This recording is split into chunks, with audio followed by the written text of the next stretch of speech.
শুধু দর্শক, আমরা দেখতে পাচ্ছি আজকে রবিবার এবং 1 ফেব্রুয়ারির প্রথম দিনে আমরা দেখতে পাচ্ছি প্রথম যে আজকে প্রথম যে 1 তারিখ, এই তারিখে আমরা দেখতে পাচ্ছি কালের সমাজ। দৈনিক কালের সমাজে আমরা দেখতে পাচ্ছি প্রথম পাতায় ছাপা হয়েছে তীব্র হচ্ছে নির্বাচনী সহিংসতা, এবং পাশাপাশি আমরা দেখতে পাচ্ছি আলোচনায় জাইমা রহমান, এবং আরও দেখতে পাচ্ছি আমরা নিরপেক্ষতা হারালে কঠোর ব্যবস্থা, রাজনীতি করি শান্তির জন্য। এই ধরনের প্রথম পাতায় অনেক খবর ছাপা হয়েছে। পাশাপাশি আমরা আরও দেখতে পাচ্ছি এখানে জামাত আমির কোনো দুর্নীতিগ্রস্ত সরকার আর দেখতে চায় না। পাশাপাশি আমরা দেখতে পাচ্ছি বিএনপির চেয়ারম্যান জাতপাত নয়, আমাদের কাছে মুখ্য হচ্ছে মানুষ, এটা বলেছেন তারেক রহমান। পাশাপাশি আমরা আরও দেখতে পাচ্ছি ভোরের বাংলা, দৈনিক ভোরের বাংলা আজকের ফেব্রুয়ারি 1 তারিখ তারা যা লিখেছে প্রথম পাতায়, সেটা আমরা দেখতে পাচ্ছি প্রথম পাতায় যে খবরগুলো ছাপা হয়েছে সেগুলোই আমরা দেখানোর চেষ্টা করছি।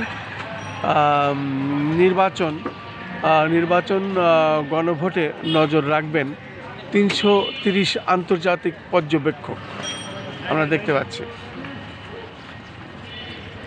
এই ধরনের ঢাকায় দেওয়াল পত্রিকা, এটা খুব গুরুত্বপূর্ণ, মানুষ এগুলো খুব আগ্রহের সাথে দেখে। আমরা দেখতে পাচ্ছি রাজধানী ঢাকায় দেওয়াল পত্রিকা, আমি সাধারণত ধারাবাহিকভাবে এটা দেখিয়ে যাই। আসলে রবিবার এবং ফেব্রুয়ারির 1 তারিখ প্রথম দিন আমরা দেখতে পাচ্ছি ভোরের দর্পণ তারা প্রথম পাতায় চেপেছেন পাল্টাপাল্টি থেমে নেই, এবং আরও দেখতে পাচ্ছি স্বৈরাচারের সঙ্গে মিশে থাকা গুপ্ত চক্র থেকে সজাগ থাকুন, যমুনায় ব্যারেজ জুস কারখানার পরিকল্পনা তারেক রহমানের আমরা দেখতে পাচ্ছি, এবং 12 ফেব্রুয়ারি ধানের শীষকে বিজয় করার আহ্বান। পাশাপাশি আরও দেখতে পাচ্ছি কারা মজলুম আর কারা গুপ্ত তা আয়নায় দেখুন, এটা বলছে ডাক্তার তাহেরকে মন্ত্রী করার ঘোষণা জামাত আমিরের। এই হলো আজকে রাজধানী ঢাকার দেওয়াল পত্রিকা। রাজধানী ঢাকার দেওয়াল পত্রিকা সাধারণত আমরা এভাবে দেখিয়ে থাকি এবং সেটাই আমরা দেখিয়ে যাচ্ছি। আমরা দেখতে পাচ্ছি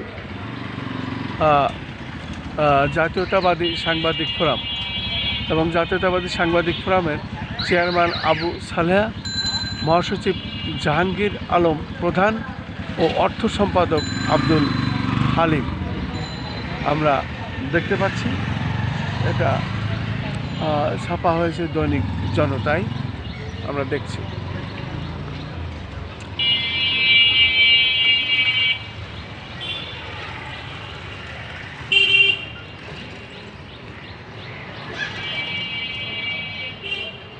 আলোচনায় জাইমা রহমান, এবং ত্রয়োদশ নির্বাচনের বাকি আর 11 দিন, তীব্র হচ্ছে নির্বাচনী সহিংসতা।